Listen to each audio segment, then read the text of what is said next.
started here in one moment. Well, that was quick. Thank you all for coming today. We appreciate La Casa hosting us, of course, in their wonderful new facility.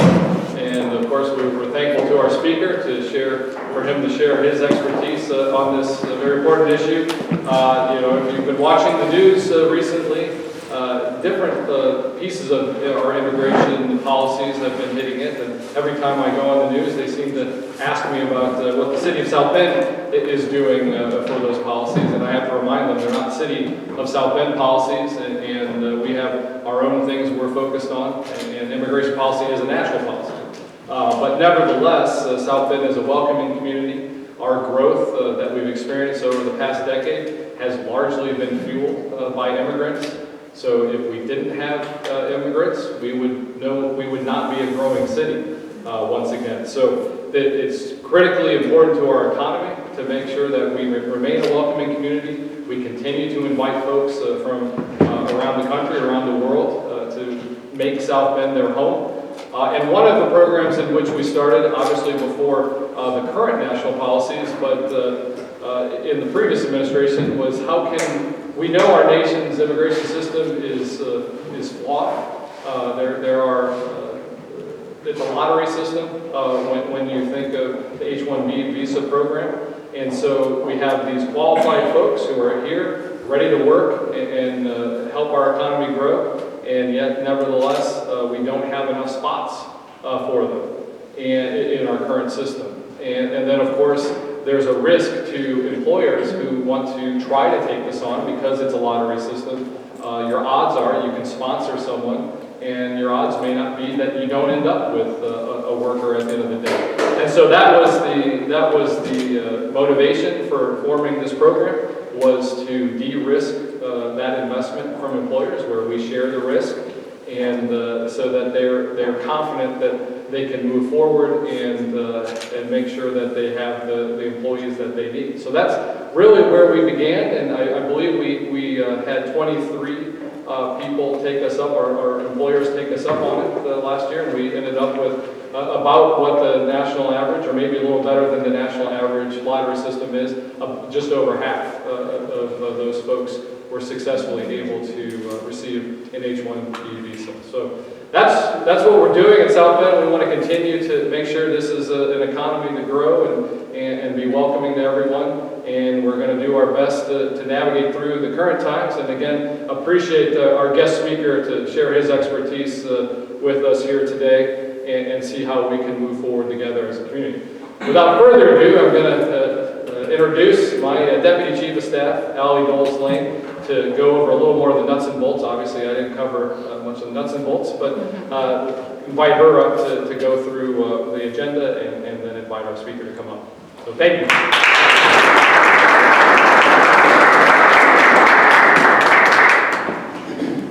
Great to see so many people here today. Some of you have interacted with the High School Immigration Fund before, and some of you are new faces, so I'm really happy to see so many new people. I just want to let you all know what the High School Immigration Fund is and how it interacts with the H-1B sponsorship process. So the High School Immigration Fund provides a partial reimbursement for the costs incurred by employers when they choose to sponsor an employee. So an employer will incur fees like legal fees. There will be fees for submitting the petition to USCIS, and a number of other small fees. And so our idea is to partially reimburse that up to $4,000. We estimate that the cost of sponsoring an individual will be closer to $8,000 to $10,000. So you can consider this like a 50% reimbursement program. But one of the caveats is that your office must be in South Bend, or you must have an office in South Bend, and you cannot be cap exempt. So you must be subject to the visa lottery. So I see some Notre Dame people in here. As you know, Notre Dame is cap exempt. That's one example of a cap exempt institution. So Notre Dame doesn't have to go to a lottery. Universities don't have to go to a lottery to be able to sponsor international talent.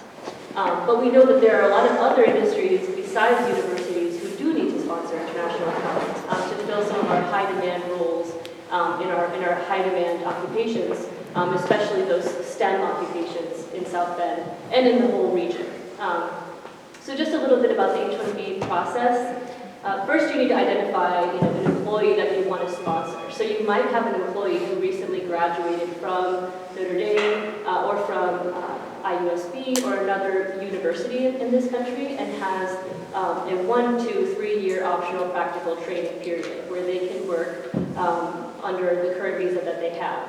After that time, they will need an H-1B visa to be able to extend their time working for you.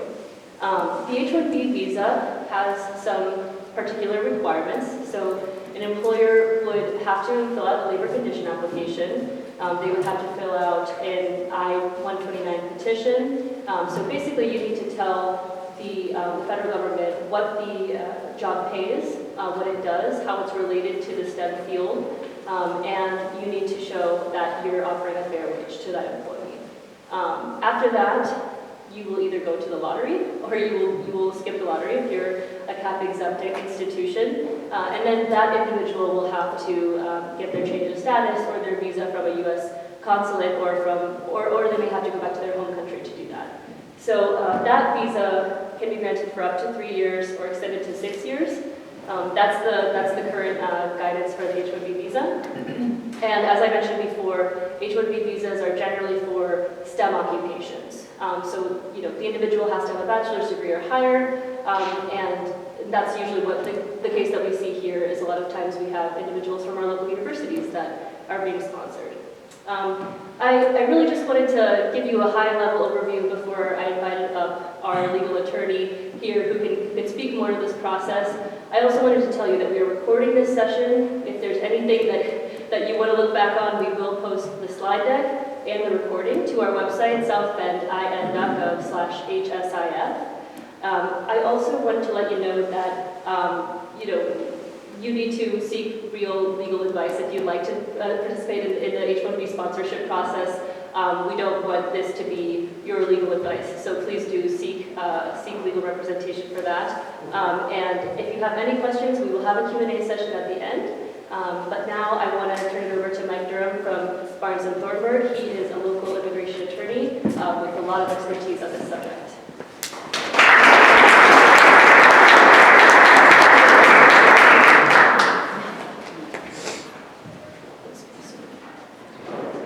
Thanks, Allie. Thanks, Mayor Mueller. What I normally want to do is start off with some background terms that we're speaking on the same vocabulary here. So I've got some terms here and some acronyms that we'll start off with. A U.S. citizen, someone who's born in the United States. I know that there's currently a talk of trying to change our definition of how you acquire U.S. citizenship. It's also birth abroad in a U.S. citizen parent or adoption, for example. Like I was born abroad, so I have a consular record of birth abroad in lieu of a U.S. birth certificate.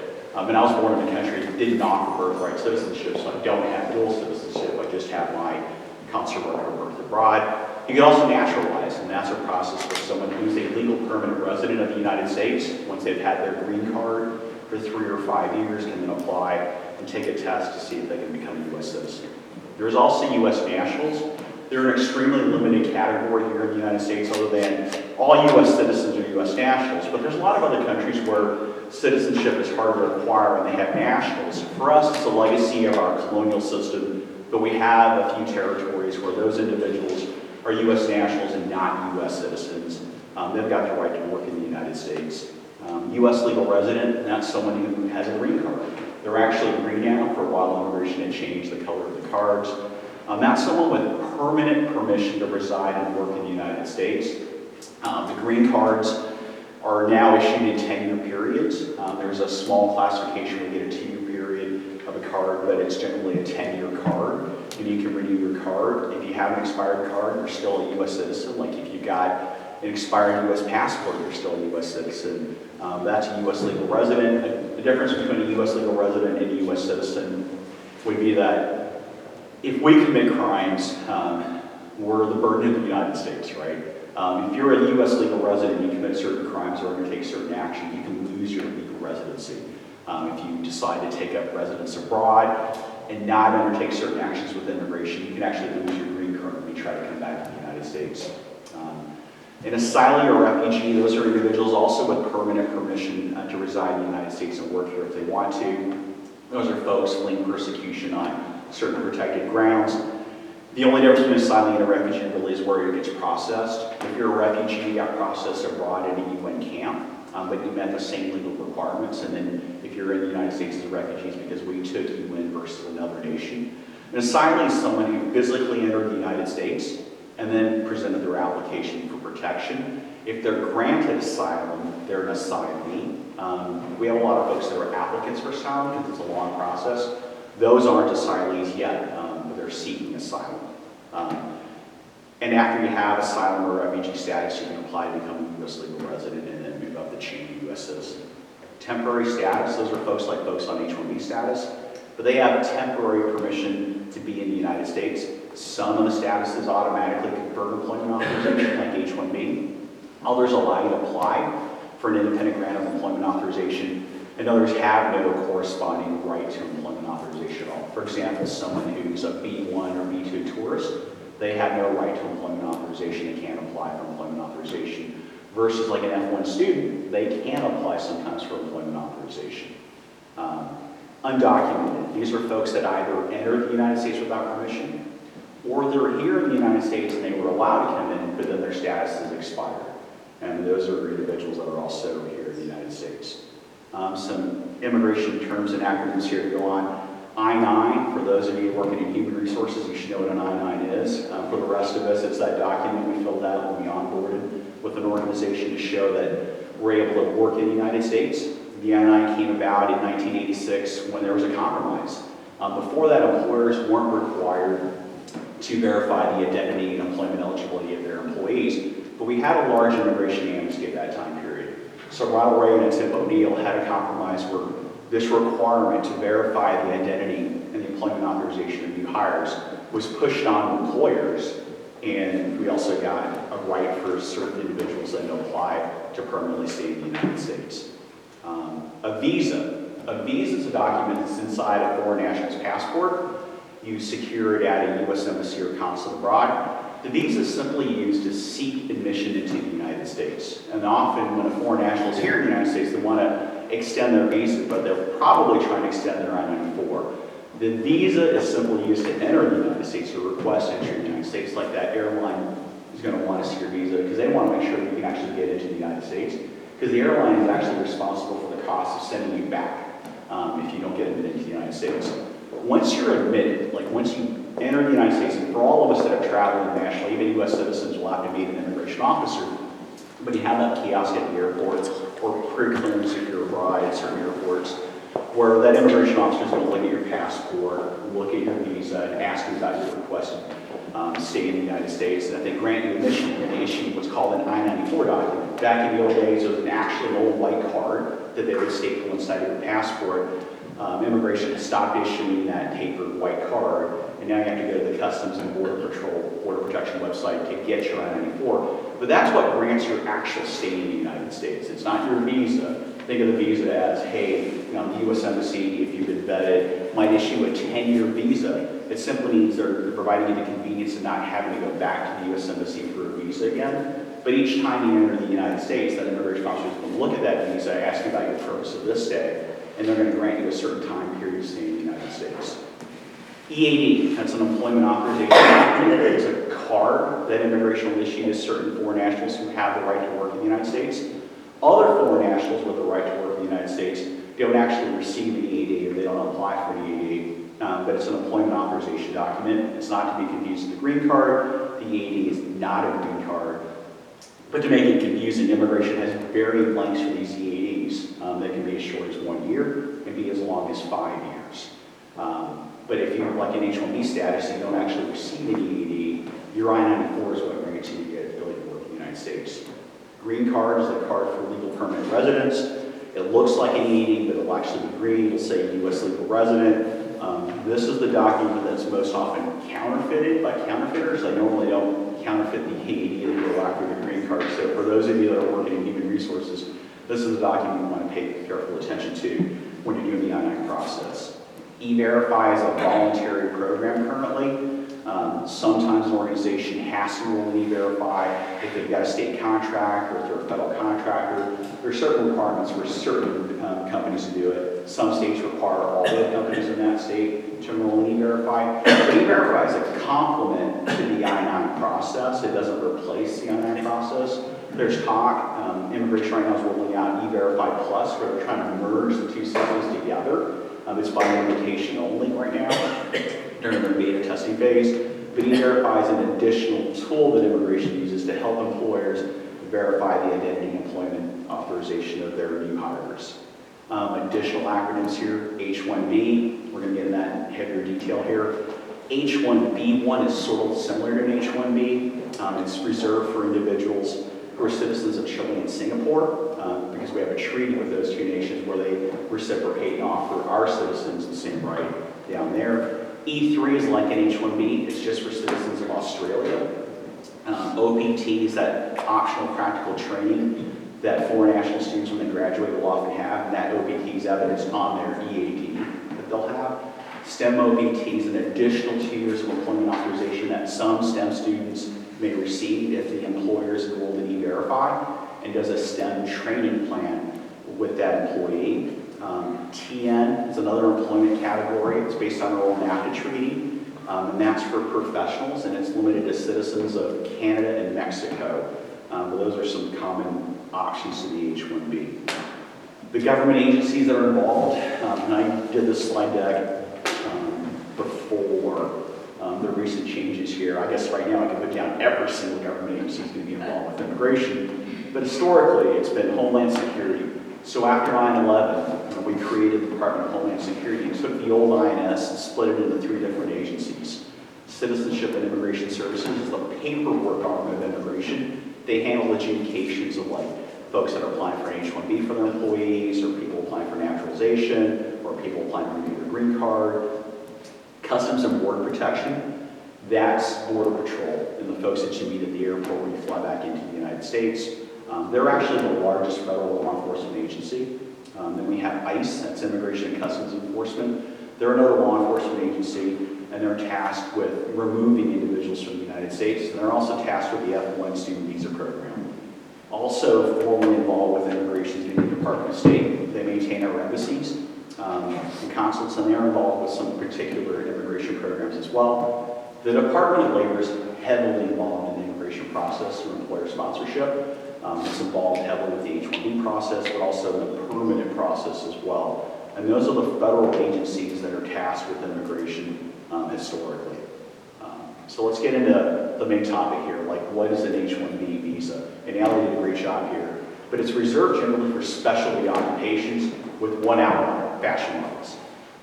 And what is immigration defined as a specialty occupation? That's an occupation where like the threshold for entry into the profession requires a highly specialized body of knowledge that you normally acquire with a specific bachelor's degree. So a student with a liberal arts degree, like that normally won't qualify for an H-1B, okay? And a position that doesn't require a specific bachelor's degree normally doesn't qualify for an H-1B as well. And I realize for a lot of organizations, you'll draft up these job descriptions trying to lure as many applicants as possible, and you're flexible on it. Sometimes when we work with legal counsel on an H-1B petition, we have to take your job description and ask for edits to it to conform with their immigration regulations. And then your candidate needs to qualify.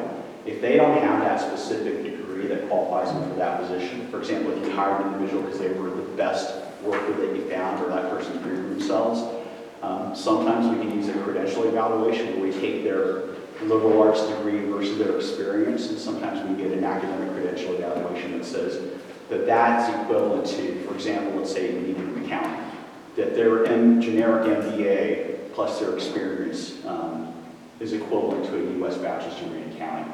But they still have to have some sort of bachelor's degree. It doesn't have to be a U.S. bachelor's degree, it can be a foreign bachelor's degree, but that adds an additional element where we also have to get that foreign degree and have it equivalent to a U.S. bachelor's degree. A lot of other nations don't issue 4-year degrees. They'll let you a bachelor's degree after 3 years of education, then we need to get that 1 year of experience. For example, if you have an employee who has a bachelor's degree from India, it might be a 3-year degree. If they have a bachelor's degree from Australia, it might be a 3-year degree. So with that, hopefully we can get an academic credential evaluation to say that their full degree plus experience is equivalent to a U.S. degree. What's great about H-1Bs? Dual intent. You're probably thinking, what in the world is dual intent?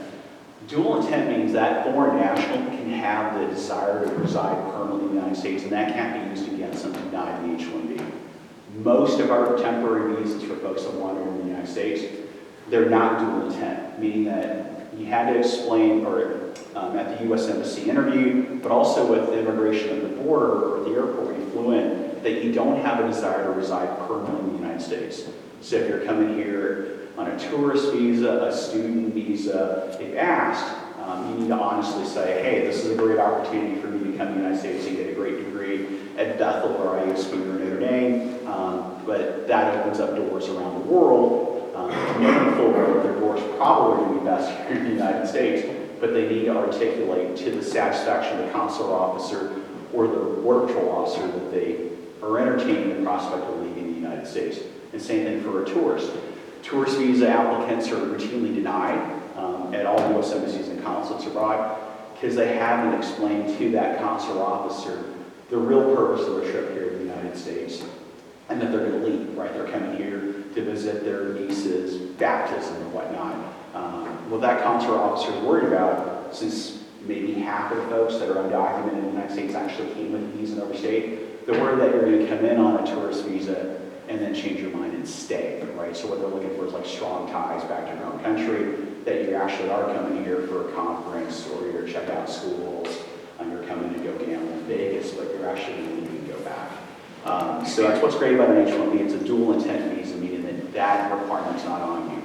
There's a lot of issues with the H-1B visa classification. There's a limitation on stay, like Ali mentioned, it's a 6-year limitation. It's normally issued in these 3-year grants, so you get one renewal after that initial 3 years. There are ways to go beyond 6 years if an employer has taken certain steps in the permanent sponsorship process, which is a long and arduous process and extremely expensive process. If you hit certain benchmarks on that, you can get a 1-year extension, a multiple 1-year extension, that adds up that cost pretty quickly, or a 3-year extension if that employee that you permanently sponsor is not able to get a green card because of their country of birth. The State Department has got a wait list for green cards based on their country of birth. And folks that are born in India and the People's Republic of China, but especially India, have a very long wait to get a green card. For Indians, folks born in India, it's sometimes a decade or longer to get a green card. So while you're doing that, a previous administration had pushed through a law called AC 21 that allows employers to get H-1B extensions for their employees until they're able to get a green card. Another issue for H-1B visa classification would be a wage requirement. So it's not your wage in essence, it's the higher of 2 different wages, the prevailing wage and the actual wage. And this is where the Department of Labor gets involved as well. The prevailing wage is what is the wage rate for this occupational classification in this metro area. That's normally set by the U.S. Department of Labor. You can hire private wage survey companies, and that survey might be accepted by the Department of Labor. But that sometimes comes as a shock, especially in academia here in St. Joe County, because we've got one 800-pound gorilla with the best ability to pay, and it sometimes drives up salaries for academics and administrators and other staff that the other colleges in the area can't afford. But since they're in this metro area, they're stuck with that prevailing wage requirement. The other requirement is the actual wage. It's the actual wage that you're paying other employees in the same occupational classification at that metro area of employment. So if you're paying an accountant $40,000 a year as your entry-level wage, if it's higher than the prevailing wage, you can't offer that H-1B employee less than 40 unless you have a justifiable reason for doing so, and that might trigger an audit. You can go above it, obviously, but they want to make sure you're not discriminating against that foreign national employee by offering them a lower salary than you do other individuals. There are variances that you can use. Sometimes we're in a competitive labor market, right? Sometimes you're attracting a candidate to relocate from an area like Chicago over here, and you have to offer them a higher starting salary, but then you're going to memorialize that on the memo on why you're offering this candidate a higher actual wage than what you normally offer everybody else. There's a public access file requirement, so every time you do an H-1B visa petition, you're required to have a public access file with certain documents in it that tells anyone who's interested, anyone, to come comes up and asks the receptionist, I want to see your public access file for each one of the employees, you have to be able to produce that public access file for a required retention period. So that's a documentation that's also an encumbrance sometimes to some employers. Some issues, we expect increased scrutiny with H-1B petitions, and we expect RFEs, those are requests for evidence, and denial rates to increase in the near future. Preparing an H-1B petition, I'm not getting into too much detail here. They're basically the same for a new hire versus somebody that you have already on board that's on the OPT status, or somebody you're looking to lateral in from another organization. What we're looking at here is the position description. We're spending time on the position description to see what's the occupational classification, what's the prevailing wage, what's your actual wage, does this position description support an H-1B classification, does your employee have the credentials for the position you're trying to park them into? And then once we have that ready and we've cleared that through with you, there's a public notification called a posting. There's several different ways to do the posting, but you have to notify your workforce that you're going to file an H-1B petition. You don't put the candidate's name on it at all, but there's a couple of different ways to do this posting, and it gives an opportunity for your workers to complain to the Department of Labor that you're suppressing U.S. wages by doing this H-1B. Most organizations will choose a public posting where they actually physically print and post that notice in 2 different locations that's available to your employees but not the general public. So think of like a reception room for HR, an employee break room. And it's usually where the OSHA notices are that none of us ever really look at. There's other ways to do this where you can send out a mass email with a notice attached to it to your workers in that occupational classification at the location of employment. Employees often will read an email, so employers often don't like choosing that option if they don't really want their employees to see that. And finally, you can also park it on your intranet, on your website, but it can't be the equivalent of like the janitor's closet on your website. It's normally like a landing page for benefits or something that your employees would access normally, and then you could have that notification there as well. While that 2-week requirement is up there, legal counsel is normally preparing and filing it. It's called a labor conditional application with the Department of Labor, and that usually takes around a week to get back, and then we wrap up with the actual H-1B petition with you. So that precursor filing for the H-1B, where that notice is required, it's called a labor conditional application, and it sets out to the Department of Labor, it's filed with the Department of Labor, what the position is, what your job title is, right? What the occupational classification is, what your actual wage is, what your offered wage, what the prevailing wage is, and that documentation there is then put into the public access file after you file it. Again, in the H-1B lottery. So immigration used to have, actually I'll step back, there's 85,000 new H-1B visas available each year for employers that are subject to the annual limitation. Of that 85,000, they're broken up into a 65,000 regular pool and an additional pool for 20,000 if you've got a sponsored employee with a U.S. master's degree or higher. Okay. It used to be, immigration would change the way they would run the lottery. Sometimes they'd run the 20,000 first and then the 65 and vice versa, but they're pretty much run at the exact same time here. So you have that 85,000. Renewals aren't counted towards that 85. Renewals just get to skip that. And if your employee, if you're hiring somebody who's already been counted against the cap of a previous employer, they also don't count against this 85,000 here. And then there's certain institutions that are exempt from the lottery. For example, institutions of higher education, but also not-for-profits that are affiliated with that institution of higher education, or have got an MOU or some other formal agreement with that institution of higher education. So you have these 85,000, and in old days, immigration would have a requirement where you actually had to prepare that H-1B petition, get everything done, and send it off to immigration. And then there were lawsuits afterwards because immigration wasn't disclosing what they were doing with all these petitions. And there are these stories, and if you go on a search engine, you'll find these stories, like in the New York Times and the Wall Street Journal, with photos of hundreds of FedEx trucks and UPS trucks driving up to these huge service centers that immigration has, and they're just full of H-1B petitions. They would be on a wooden pallet, ceramic pallet, with 1,000 petitions on it.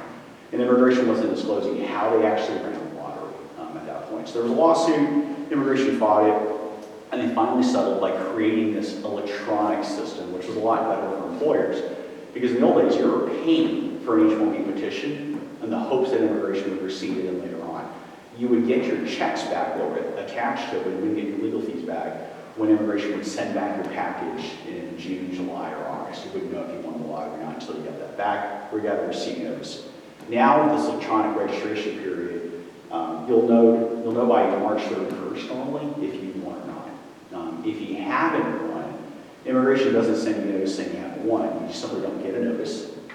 Immigration will sometimes be conservative in their draw, and they'll have additional subsequent drawings throughout the summer that are not pre-announced, and they'll notify you if you've won in a subsequent drawing. And at the very end, like in October and November, then you'll get an email saying, hey, please check your account, and then you'll get a formal notice saying, hey, your registration hasn't been selected. But if you don't get initially selected, they'll hold on to your registration in case they do a subsequent drawing. It's been a much better process, I think, for employers especially. The registration process doesn't require that much work of an employer. They want a lot of information about the employee, surprisingly, less information about the employer in the registration process. There are some quirks. I think some organizations will tell you they've had a great hit rate with the H-1B lottery that doesn't seem to be backed up by statistics here, but generally we're looking at around a 20 to 25% selection rate in that H-1B lottery. And here's some numbers for lottery results for these last few fiscal years. So fiscal year 2025, the government's fiscal year starts on October 1st, so in this lottery that we have coming up next month, it's for fiscal year 2026, which starts on October 1st, 2025. So we have the total number of registrations. We have eligible registrations, which is a slightly smaller number because some of the registrations just weren't eligible. An employee had put in incorrect information or some other incorrect data was inputted there. Then you have the numbers that were actually selected.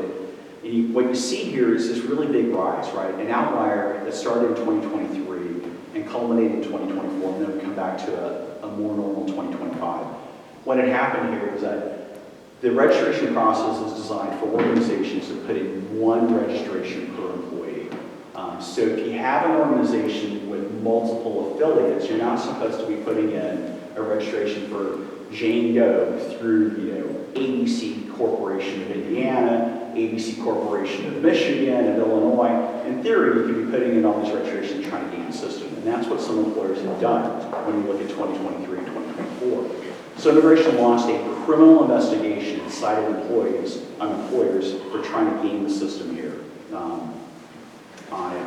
And that, I think, spooked a lot of employers. So back in 2025, for this most recent lottery, we had a better process here with a more historical normal around 20-25%.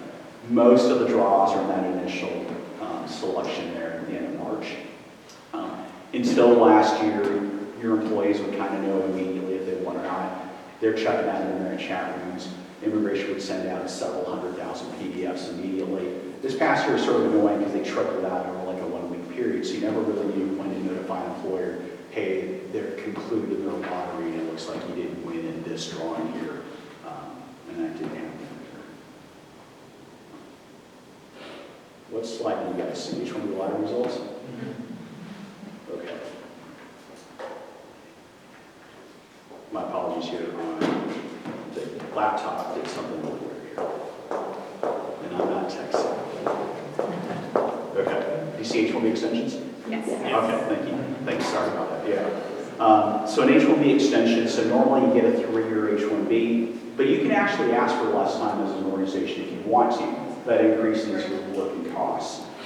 So you have an H-1B for 3 years, and then you can file a 3-year extension. Immigration doesn't allow you to file more than 180 days early, but you get to that 6-year cap pretty quickly without 1-year extension. An H-1B transfer, once again, it's a process that you probably start on a month before your new hire actually onboards with you. And they can actually start with their approval notice from the previous entity, and there's a way to do the I-9 that way, but there's a way for them to do that. If you have a candidate who's out of work, you want to calculate how much time they've been out of work, because if they have more than 60 days of unemployment by the time immigration receives that H-1B transfer request, immigration won't approve it. There's only a grace period for 60 days cumulative. So common issues for H-1B petitions I've gone into earlier here, like your position description can be too vague, you require more from your applicants in terms of education or experience. So you can't, as an organization, demand too much. So the Department of Labor is protecting U.S. workers in addition to foreign employees. They're not going to allow you to demand for an entry-level CPA 10 years of experience or something beyond what the state would require for you to get licensed as a CTV, for example. So you can't go above that. The salary for salary is too low. You can't file an H-1B petition as well. If your employee doesn't have the right academic credentials or credential evaluation, that'll ding an H-1B petition as well. And then your candidate, that employee that you have, they need to have their immigration documents in order, because it's the burden of production and persuasion is on you to prove that your candidate has got lawful immigration status and staying there in the United States. An H-1B employee is going to have the same rights as your domestic workforce. The one additional protection they have is that if you terminate that H-1B employee prior to their H-1B status being expired, so if you have a 3-year grant from immigration that you decided to do RIF, and then they've only been here for 2 years, you have to actually offer them return transportation costs home in order to effectuate a termination for immigration regulations. If you don't do that, they can go after you for their entire salary for that entire H-1B period, even though you agreed to earlier. So you have to offer them basically the ticket, an equivalent to an airline ticket back home. It doesn't have to be to their home city back in their home nation, maybe to like the largest airport back home. It's not for their dependents that they have any, it's not for their cost of goods. It's just an airline ticket for them to go back home. So there's some additional options to H-1B in case you don't win the lottery. So you have that F1 student, most likely you're hiring them as an F1 and they're asking for H-1B sponsorship. But if you're an E-Verify enrolled or you're thinking about being an E-Verify enrolled, they have a STEM degree. Maybe you want to have them try to get that STEM OPT, EAD. If you have an employee that happens to be a Chilean citizen or a citizen of Singapore, legal counsel would switch to the H-1B one instead of an H-1B because your odds of getting it are going to be much higher because we're not concerned about the lottery with the H-1B one. Same thing for the E3. We're not concerned about the lottery, so we'd switch to that. If you have a Mexican candidate or a Canadian